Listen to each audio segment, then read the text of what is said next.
එතකොට ඊළඟට තියෙන්නේ දැන් හිතන්නකො මේ OSU 34.1 Principle of Management කියන සබ්ජෙක්ට් එකට කවුරු හරි ළමයෙක් 2025 එයා පේපර් එක ලියනවා. හැබැයි එයාට එන ග්‍රේඩ් එක C- එක. C- නැත්නම් D+, D- E. C- D+, D- E. ඔන්න ඕවා ආවොත් ඒ ළමයාට ඒ ළමයා ඒ සබ්ජෙක්ට් එක ෆේල්. එතකොට ඒ ළමයා අනිවාර්යෙන් ඊළඟ අවුරුද්දේ 2025 දී නේ. එතකොට 2026 දී ඒ ළමයා අනිවාර්යෙන් සබ්ජෙක්ට් එක ලියන්න ඕනි. සබ්ජෙක්ට් එක ලියද්දි දැන් මේ එලිජිබිලිටි එක අරගෙන ෆයිනල් එක්සෑම් එකට වාඩි වෙන, ඒ කියන්නේ ෆයිනල් එක්සෑම් ඇඩ්මිෂන් එකේ සබ්ජෙක්ට් එකක් ආව මිනිස්සෙට, ඒ කියන්නේ ආව ළමෙට එයා ෆයිනල් පේපර්, ඒ කියන්නේ 2025 දී ආයේ පේපර් එක ෆේල් වුණත් එයාට එතකොට 2026 දී ආ කරන්න ඕනි අපිට කියනවනේ කැම්පස් එකේදී එක්සෑම් වලට රෙජිස්ටර් වෙන්න කියලා. එක්සෑම් වලට රෙජිස්ටර් වෙනවා කියලා කියන්නේ myOSL එකට ගිහිල්ලා ඒක කියනවා එක්සෑම් රෙජිස්ටර් කියලා ඔප්ෂන් එකක්. ඒකට දාලා පොඩි ටික් එකක් දාන්න විතරයි තියෙන්නේ. එතකොට 2025 දී කවුරු හරි මේ සබ්ජෙක්ට් එක රීසිට් වුණා. ඒ කියන්නේ රීසිට් කියන ෆේල් වෙලා. හරිද?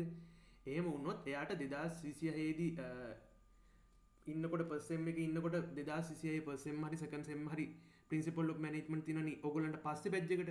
එතකොට ඒගොල්ලන්ට තියෙන කාලෙදී ඔයාට එතකොට ෆස්ට් සෙම් එකක් හරි සෙකන්ඩ් සෙම් එකක් හරි රෙජිස්ටර් වෙද්දී ඔයාට myOUSL එකේ එක්සෑම් රෙජිස්ට්‍රේෂන් ඔප්ෂන් එකේදී අනිවාර්යෙන් ඔය ප්‍රින්සිපල් ඔෆ් මැනේජ්මන්ට් කියන එක පෙන්නනවා. එතකොට ඒකට ටික් එකක් දාලා රෙජිස්ටර් වෙන්න විතරයි තියෙන්නේ.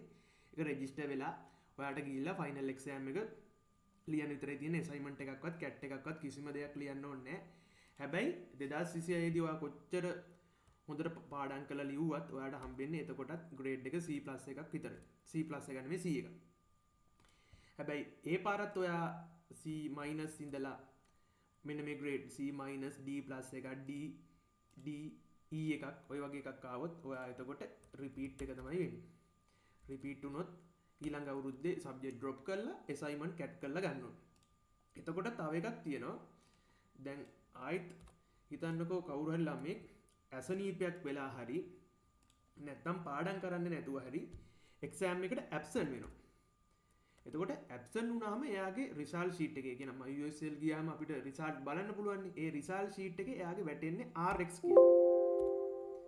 RX කියන්නේ ඇබ්සන්ට් කියන එක තමයි තියෙන්නේ. එතකොට ඇබ්සන්ට් වෙච්ච ළමයට කරන්න තියෙන්නේ ඊළඟ අවුරුදු 2026 අවුරුද්දේදී අර myOSL එකට ගිහිල්ලා එක්සෑම් රෙජිස්ටර් වෙද්දි ටික් එක දාලා රෙජිස්ටර් වෙන්න තියෙන්නේ. ඒ සබ්ජෙක්ට් එක පෙන්වනවා ඊළඟ සෙම් එකේදී තියෙනකොට.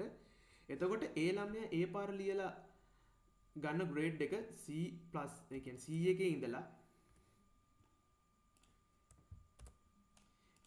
ඉඳලා එයාට A+ වෙනකන් ග්‍රේඩ් එකකට යන්න පුළුවන්.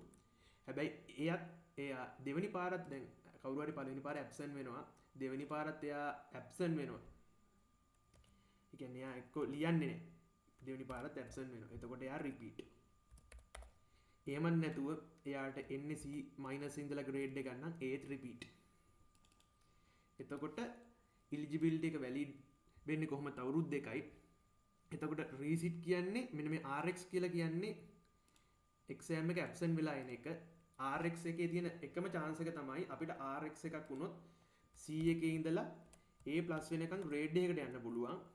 අපිට අනිත් ඒවා C- ඉඳලා අපිට ග්‍රේඩ් එකක් આવොත් පළවෙනි පාර අපිට යන්න පුළුවන් උපරිම ග්‍රේඩ් එක C එකක් විතරයි. හැබැයි ওই දෙකේම තියෙන අවාසිය තමයි ඊළඟ පාර අපි දැන් පළවෙනි ඇටෙම්ප්ට් එක අපි අතෑරලා හරි ෆේල් වෙලා හරිනේ. ඊළඟ පාර අපි අනිවාර්යෙන් පාස් වෙන්න ඕනේ සබ්ජෙක්ට් එක. ඊළඟ පාර ෆේල් වුණොත් සබ්ජෙක්ට් එක රිපීට් වෙනවා. ඒතර ඔය විදිහට තමයි රිපීට් නෙමෙයි සෝරි රීසිට් එකේ RX කියන එකේ ෆේල් එකේ වෙනස.